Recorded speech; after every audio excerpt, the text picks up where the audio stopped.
did we forget to turn that generation on? Okay. People want to be at a hair show, but what are they going to walk up with doo-doo face on stage? No, you got to snap that stage or you can't capture that audience. We know people walking by will give you about 12 seconds to 2 minutes to decide. It's like when you go through your Instagram feed, there's somebody that's like, I want to talk. I'm like, on, you didn't get me at hello. So there's so what that. what captures you? So like What, let's say you walk into a school. What's going to get your attention?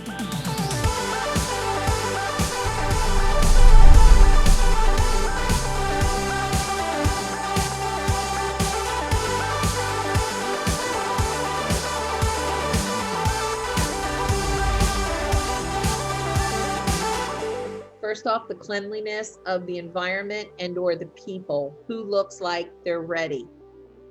There was a gentleman on the floor, clinic classroom. I'm going to say his name was Jason or Joshua. Beautiful light and blonde hair, beautifully groomed. His SMA, sanitary maintenance area, all his clips were laid out, all the latest and greatest tools.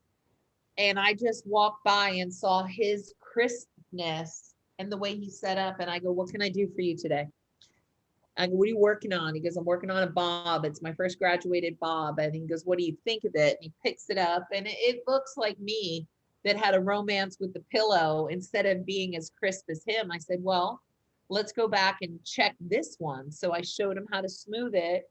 And then I showed him how to go back because, when you play a piano, it's A, B, C or whatever. But yet in hair cutting, if you went A, D, you got a hole. So your movement is like a fine Swiss watch around the head. And if you're learning how to do something, you kind of, it's like learning a new dance. You kind of trip until someone gets you in that groove. So most of the time, kids just need to be set to a time. And it's a time, But do you think the world, I mean, as far as coaches, I think there's some obvious things when we watch sports. And I've noticed that people are, and maybe it's just the temperament of the world right now. People are really afraid to coach, to assist, because it's an uncomfortable moment to coach sometimes. I You think you don't find that? I think it goes back to permission. I like to lay out an expectation. I cook with my god kids all the time. So somebody's always on meat detail, somebody's on drink detail, and somebody's on veggie detail. And I'll just take a zucchini and I'll say, this is what I'm looking for. And I'll watch them do it. And if they're doing it right, I'm like, okay. And then I turn around and clock them on the third or fourth one to make sure they're right. So everything cooks even. It's real easy if you have, usually when I'm coaching someone, I ask them if they've had any prior jobs so that I can kind of think about what they would do in that job to get it right. It's easy if someone's cooked or worked in a restaurant to understand how to do service. But some people don't have any job skills. So you've got to find out, did you play a musical instrument? What'd you do? So if you think back to when we were in, when we've had to lean in and help, guess who's coming in? Your favorite. Speaking of leaning in. Hi, Uncle Steve. How are you, love? Here he is. I'm awesome. How are you, Stephanie? I am fantastic. It's so good to see you. Terri always just said, Steve's here. Say hello. She'll never give up the phone. So it's fantastic. Steve, your hair looks exceptional. Oh, thank you. Exceptional. Wow. She did notice. See, she did. So we were talking about when I look, and Steve might want to add something to this, but I was with the school in Chicago, and I'm so glad you're working on Guide 5, but one of the things, and that's kind of to our own understanding, but it's really about how to make impact on the clinic floor with the community.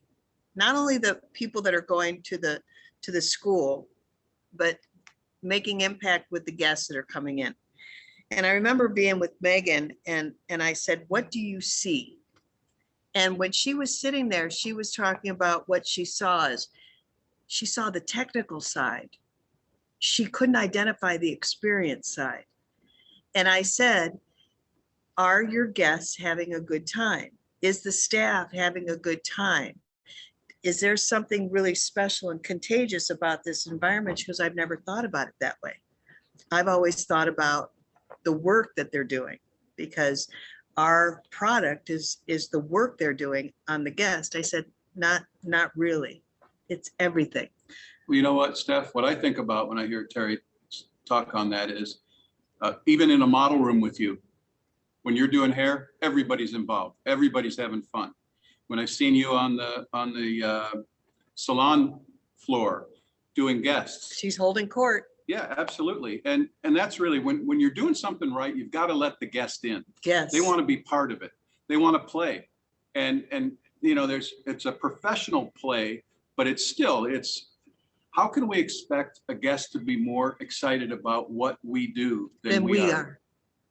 Well, I think it comes first off to the optics of the clinic classroom, the optics of a salon. What's the check-in like? To me, the check-in, the way the whole that thing. Yeah. you're put, you know, Steve, I've talked about just on. It's like guest ready, you know. It's the curtains opening. You got to be ready to handle the guests. So it goes from that on in. And if the guest wasn't checked in right, no matter where it is, restaurant, whatever, you know, it's trying to create that awesome experience. You know, I can go to the grocery store and watch somebody like pick up a zucchini and like, rah, put it over the thing. I go, can I go get another one? Because you just made that into soup, you know, like, how are we onboarding? How are we starting? You know, I walked into a school and there was no music on.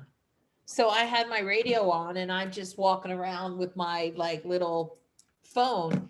And they're like, what do you mean music? I go, do you want to go to a club that has no music playing? Like, where's the energy? Music on. Yes. You know? So like, I like to start trouble, so I'll just start trouble. And trouble is getting people geared up, you know, walking around to someone who's like sitting in their big old winter coat in California with their iPad out, trying to navigate what their lesson plan is until they have a client. And I'm like, well, why don't you come help hand this girl perm wraps? We had a perm going. Why don't you go in the back and get her rollers and lay them out? See, that's the point. That's the point. Like just Steve said, you will get people involved. You won't roll your eyes at that girl and talk about her with someone else. She'll say, hey, what are you doing? Let's go. Well, you know what, Terri, we just watched again, The Greatest Showman.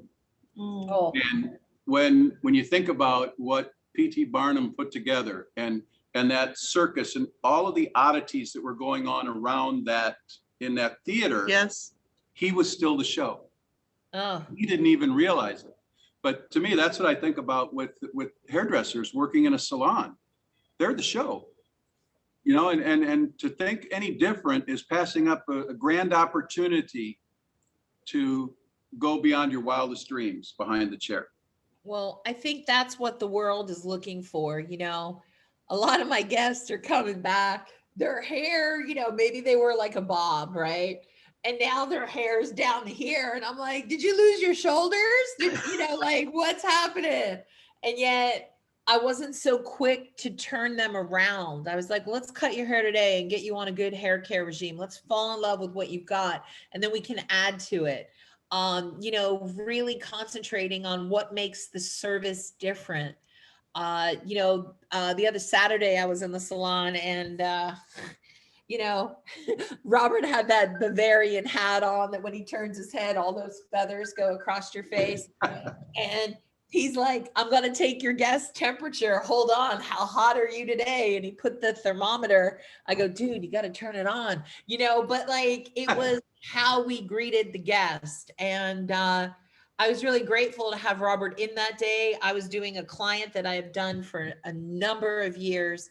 And Robert asked her a question, which goes back to what you had asked earlier. How are we affecting the hearts of our guests, Terri? And Big RC rolled right up and put the phone right in her face. And I was doing a highlight. And we're used to working where people just bring in cameras and stuff. So I didn't even flinch. I just went for it. And then Robert asked my guest, and her name's Leslie. And she said, he knows her. He's like, Leslie, how long you been coming to Stephanie? And she goes, for almost 30 years. And I was like, wow. And then she said, well, what makes it different? And I would ask you guys that are listening, go to RC's scroll, you'll find it. But what makes you different? She said to me that she gets to forget about who she is for a while and live in a little fantasy place along with me while we're in the salon. So I was like, wow. So that was a whole different opportunity, getting to remember why you're doing what you're doing. I got my scissors sharpened and guest ready. And when I got them back in the mail, there was a new comb in there. Well, you would have thought like I got a new boob or something, Terri. The way I was combing the hair, I was like, oh my God, I am such a great hairdresser.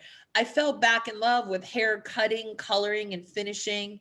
And it just brings me back to my roots. So I think like right now, if you're a future professional at a school, really dream on who you want to be and find somebody that's doing what you're doing and start bugging the bejesus out them. Start finding what they can do to help you.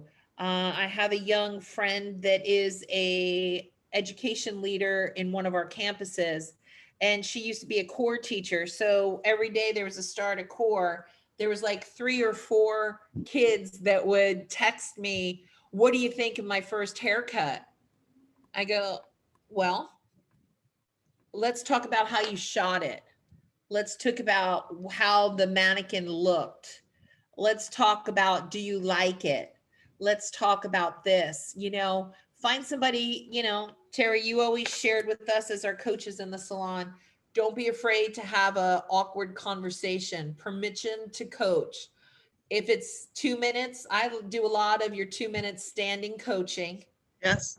If you sit down, you're in for tears or 10 to 20 minutes. I ain't got 10 to 20 minutes. I got another guest or there's another future professional that might need me. But remember why and remember what you're looking to do. Hairdressing, whether it's been on a stage, behind the chair, or in a school, has offered me such an amazing career. Some days I know I'm the luckiest girl alive. I've got the best job. I work for the best company. I work with the best people. And all I want to do is leave a little piece of me behind everywhere I go. I wish I could just leave 10 pounds everywhere I go. Boom, Yeah. But Steph, how about when we were in Thailand and we were on that boat? I mean, how you find inspiration. We were on a boat in Thailand. The water smelled awful. And you said, I could do a haircut like that building right there. And I thought, dear God, how could you be thinking about that right now? Do a haircut like that building. Good for you. Well, I had to direct your attention away from the naked man taking a bath in the water, Terri. So, and just things that you said, oh, I don't think you're ready for this. But when you look at how you and I talk, we're always talking about dialogue. We're always talking about how could we say it better. And we're students of each other. For sure. And Steve too, when we're thinking about, when I hear something, I go, ooh, I need to incorporate that. I love that. And if we, the mark of a true professional is what they're willing to learn after they've learned it all. I am still a serious student. Right now, I have this cool chair out on my balcony, and I have James Clear Atomic Habits out there. And I love James Clear. I found him on a Google YouTube thing. Attractive man, had a good clip when he delivered his message. Like what he says, but I like his names or games or gifts, whatever he puts on Instagram, because he's like, he talks about habits, and he goes, the way to get a habit started is to surround it with consistent behavior. And if you've ever noticed, you could, I'm going to start this, or I'm going to start that. Like during COVID, I said to Robert, I'm going to clean out the back room. And he's like, okay. I didn't realize what a job that was, but I just took over the back room, and I'm like, I don't know. This could go in the trash, ask permission. This needs to be reorganized. And I built a little store in our back room and just kind of organized it. And Robert's like, I want a little tool room. I'm like, dude, it's called Ace Hardware. It's in the car park a couple blocks away. There's a circuit and a system to everything. It's like everything to me is almost like Candyland. So here's my two questions for you. Two questions. Number one, if we work together, and let's pretend we're working on a project or whatever, or someone's interviewing you. Two questions. First of all, what can we expect from you? And what do you expect from me? Wow, that's a good one. I would let you go first, because I would want to hear what you expect from me. So I would say, well, Terri, what do you expect from me? And whatever you delivered, my answer would be, certainly, that's on my agenda.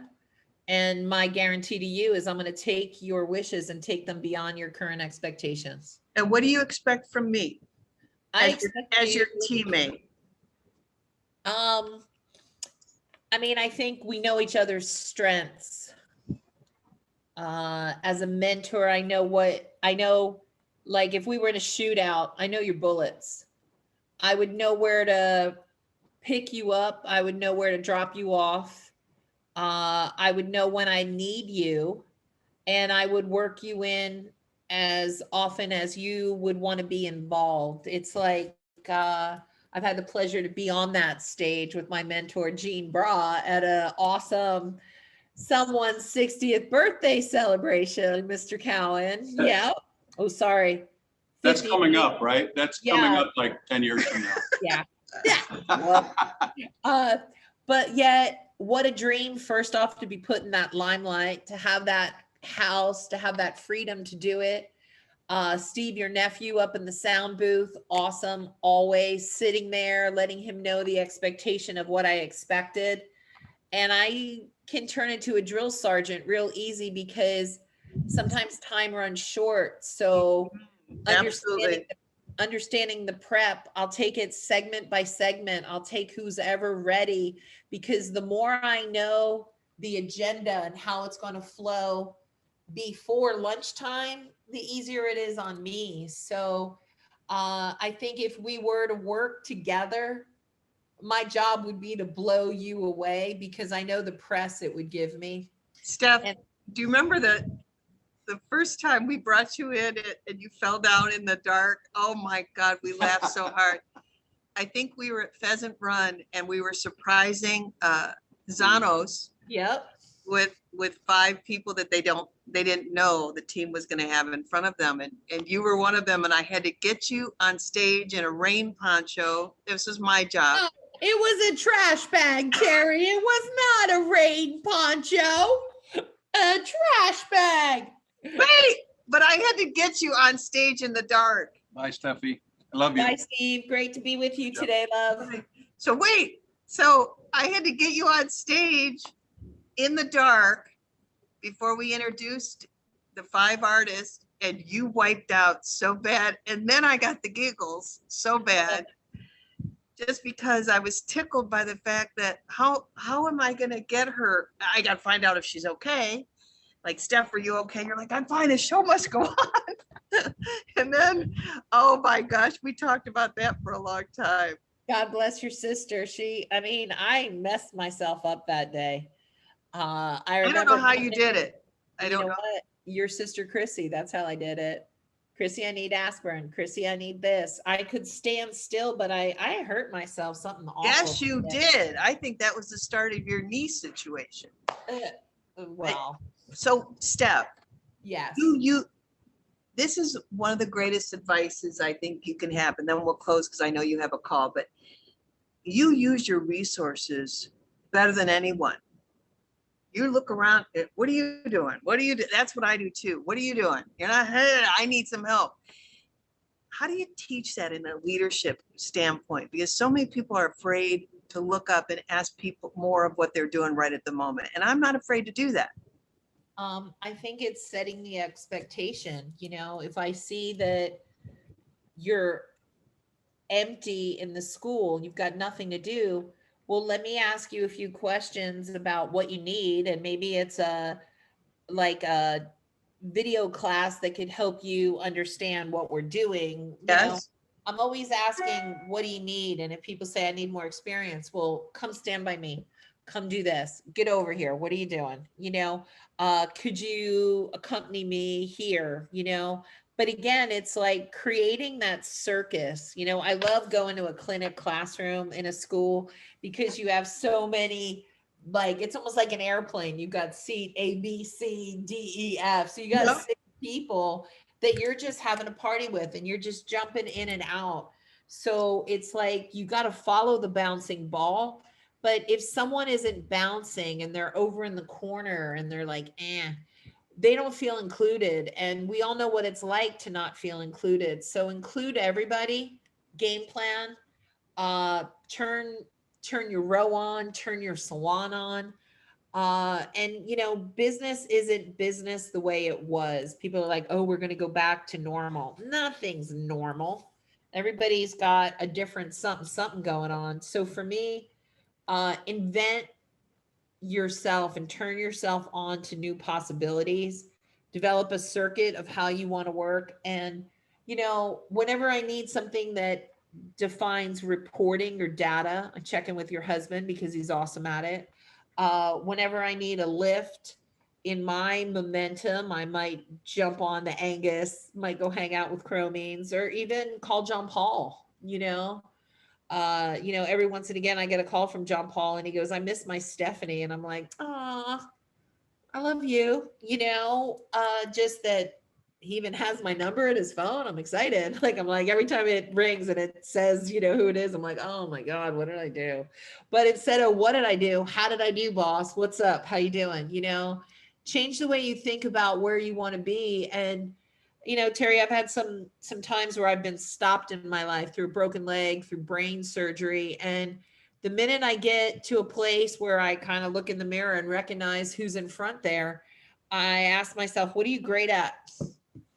And what do you need to get back to that great level? And a lot of it's strength. A lot of it is just rebuilding yourself back, understanding where you're at. I always look at like a GPS and it's like, where's Waldo? Where am I on my life's mission? You know, I feel I've got a lot more great things to do and helping people and helping the future. You know, I've got 2 amazing kids. They're not mine, they're my God kids. And yet all I want to be is a resource to them. And all I want to be is someone that's having fun, you know? So we'll go to dinner and you know, I take them grocery shopping and we might go to a Korean market that's nearby. And they're like, we don't know what it is. We can't read the signs. I go, do you want a cucumber? I go, look, there's one right there. Shop with your eyes visually, you know? So, you know, we make it a game because that's, you know, if you're not enjoying it, turn it into a game. I adore you. I adore you, Teresa. Well, you know, and we can't go into all of our stories because they would be way too funny, but just the things that we have done together over the 30 years, it's amazing to me. I guess I thought we would change when we got older. We haven't changed. We just got older. I think we've evolved. Oh yeah, but you know, we're still the dorks, right? Yeah, you know, and I think the one thing too is like something I used to use 20 years ago, I probably don't use now. You know, really into my computer for a change, I'm not needing as much, from living on the road. What do you need? You need a couple good outfits, uh, you know, a couple good tubes of lipstick and you're ready to go. So like, don't always get so much that you can't like shift or move. And I think like moving in the right level, and sometimes people got to hold on to stuff. And by holding on, you can't let anything else new in. That's true. So recognizing your strengths, recognizing what you got to get rid of allows you to take on the new so that you don't ever have to come from a place of fear or victimness, And if all else fails, just go bang your own drum. Somebody's gonna discover that beat and you're there. And I just think a lot of people are settling for normal. Nothing's normal. Got to go for the extraordinary if you choose. When you look at, Michael Jordan, when he had that clause in his contract that said for the love of the game, that he could play basketball anywhere, pickup game anywhere. Just most of the time they don't want anyone, they think they're going to get hurt, so they limit. And he said, no, I've got to be able to play basketball anytime I want for the love of the game clause. And if I think about Steph, you definitely have for the love of the craft.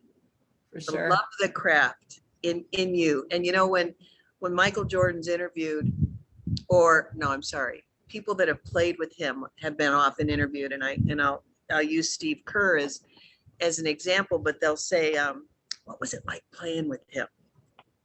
And he hasn't played with him in how many years, but they still want to know, what's it like playing with him?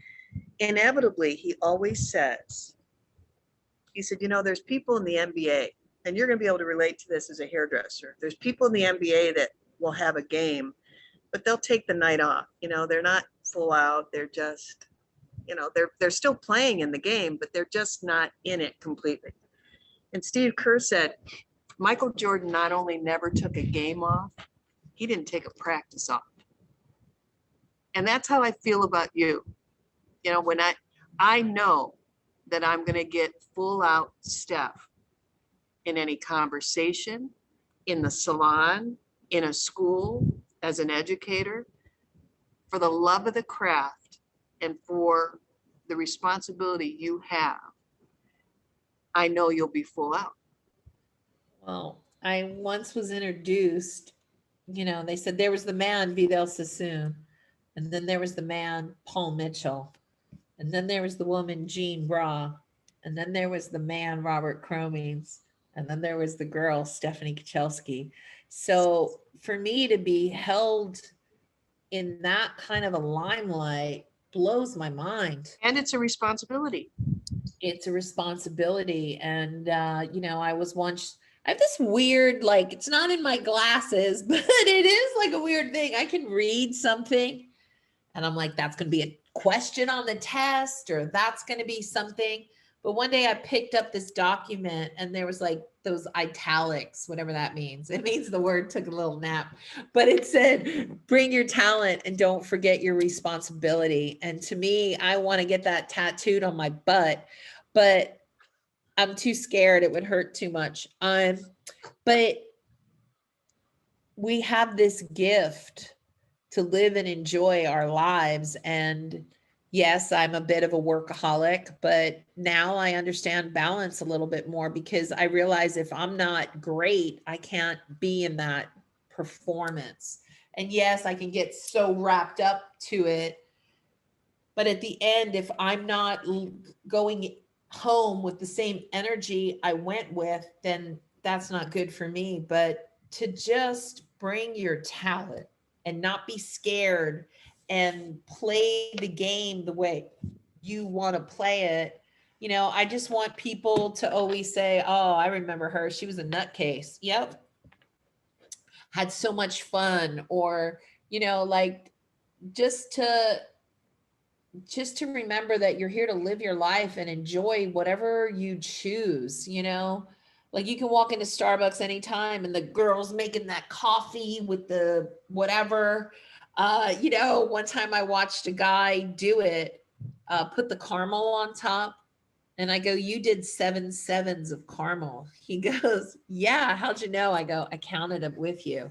Like just to watch people enjoying, like when I mix lightener, I'm like, like, because it gives you a bit of a joy. It's like find joy everywhere. And it's like, numbers, Steve finds joy in numbers. I can think I find joy in numbers, but I call it Polish math. If it adds up to what I like, I'm good. If not, I got to call somebody, So just, I think it's about mentors. I'm so delighted the day a bottle of the conditioner and hair sculpting lotion, I bumped into a table, it fell up and I picked it up and like John Paul appeared. I'm so grateful for that day. And he asked me, what are you going to do with these products? I said, I don't know, but I hear they're going to make me successful. And, you got to believe that you can do and be anything, I think, I think the one line, I always have my favorite expression, but the one that keeps me grounded is quality is never an accident. And so whether I in the powder room, tidying up afterwards, or serving someone a beverage, or greeting someone when I walk by them versus ignoring them, it's a choice to have quality, right? I agree. And you got to say hello to everybody. Like, like I know if I get on a train in Taiwan, the whole train's looking at me. So I'm like, good morning. Yeah, me too. Hello. And but how about people that walk in the salon, staff, and they don't say good morning to other people? And you have to stop them and teach that, right? I love sitting by the front door. I'm like, what's up? How you doing? Oh, introducing so-and-so today. Like, starting in chair number 1. Yeah. There was a gentleman. He was one of the first rappers in Philly. His name was Jerry Blavitt. And he had a radio station and he used to DJ in clubs. And he would play like Martha Raye and the Vandells. And when it was Heat Wave, he would introduce like all the boroughs of Philadelphia. So he would say Fishtown, Tacony, whatever. And everybody would like, all yelling. But like years later, I went to see him. And I walked in with my uncle's girlfriend, and she's a small little redhead. And he was playing Marvin Gaye's Sexual Healing. And as soon as she walked in the club, I spied Jerry Blavitt goes, the doctor's here. I got a sexual healing, Dr. Ruth. And he was mocking my aunt, saying she was Dr. Ruth. But she walked in, this little 5'4" lady, feeling like she was, Claudia Schiffer on the runway for Victoria's Secret, because she was made to be noticed. And I think, I was built to be noticed. Your personality and your Elizabeth Taylorness makes you want to be noticed, the way you'll listen to dialogue or watch you try on clothes. Wait a minute. Wait, what? Or even if we're in a conference together, I look across from you and we like it. We go, ooh, that was good. Yeah. I stuff. I do this. That's like you want to go tear the microphone out of somebody's hand. When I text you and go, I love that. That was so good. And you look and give me the wink, right? Well, I think one of the greatest achievements, I can remember being brought in by PSC. That's the distributor you and Steve have. It was way before the schools. And there was an expectation, and you brought a Robert Cromine salon in, and it was Robert, myself, and a few other munchkins. And I remember the day after I did something for you in one of those little stores. And then you said, how are the books? What are you doing? And you sat down before POS systems, or for me it was, and you showed me how to do this, and you set an expectation, and you told me what it would give me. And I run that game plan all the time. I teach it, and it's what made me perform, and always know that if I do something and you're in the audience, you're either going to give me a thumbs up or I've seen you be better.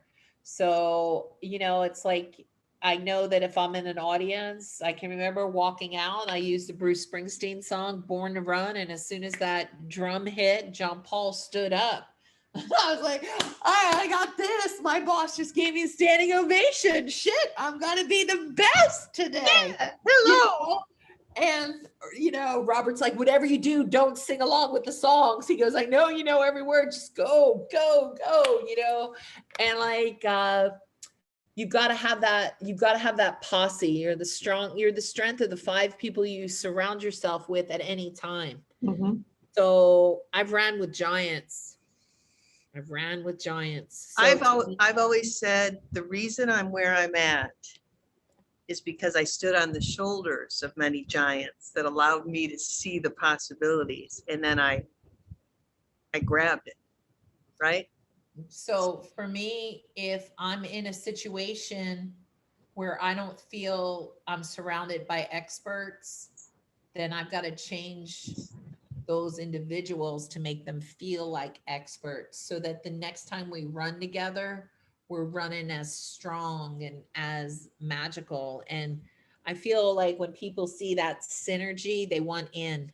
Yes, it's contagious, very contagious. And, sometimes people shut off in the network. They believe that something is this, that, or the other. You can't shut off. You just got to reboot, restart. It's like when I can't figure out my computer, I just shut the shit off, and start over. So have a bad word moment and move on. Yeah. To me, my new words are on and circuit. And I'll never let go of permission, because permission is my get out of jail free card. It is good. If someone asks me a question that they have no business knowing, I can't say, oh, I can't answer that. I say, you know what? I don't have the permission to comment on that. So it just keeps me out of the dunk tank of drama. Good. And if someone texts me and we're talking and then all of a sudden they throw me a curveball, I don't answer anymore. I've learned where before I would be rah, rah, rah, rah. Not anymore. I'm just like, and I say I'm not qualified. I like that. I'm not qualified to answer. Not qualified. Steph, thank you. I know that you have another call and I took more time than I requested, but I know you, Terri. I don't have anything till noon, so we're good. Well, I love you more than anything. I'm just delighted to be here. I know you're a strong individual with an awesome following. So anybody that's listening to this, you tuned in for a reason. Mostly that reason is Terri Cowan. No, that's not true. But can I tell you, I miss being in the same room with you. I do too, because I love to get you want to shock and embarrass me and make me laugh. That's what you want to do. I want to get you laughing yes. all the time, Teresa. And when you do the snorts, it's over. Yeah. I gotta watch that. They're getting worse. I notice as I get older, I'm taking my uncle's laugh. You've been hearing it, yeah. And it's like he has a yuck, but it's only like, it's so funny. And I was on the phone with my sister and I was laughing really hard. And I go, did I just sound like Uncle Ray there? And she goes, kinda. I said, Ann said that. That's funny. Yeah. I'm like, well, maybe I'm using his laugh so that we bring him to the party. Maybe that's my inheritance from Uncle Ray, was his crazy laugh. So I think it's interesting. I think, Terri, thank you for always being in my corner, always being open, honest, a loving coach, a dear friend. And, we've got a lot of life to live. So let's look to the future, have power in the present and faith in the future, and dream and get yourself there. And don't be afraid to let go of some shit that ain't serving you. So, that's exactly right. Thank you, Steph. Thank you, love. I'll talk to you soon. Thanks. And I get to see you face to face in October, right? I hope so. Girl. All right, honey. I love you. All right. I love you. I'll talk to you soon. Bring your wallet. We're I going will. shopping. Bye. Bye, guys. Have a good one. Thank you. Bye-bye, honey.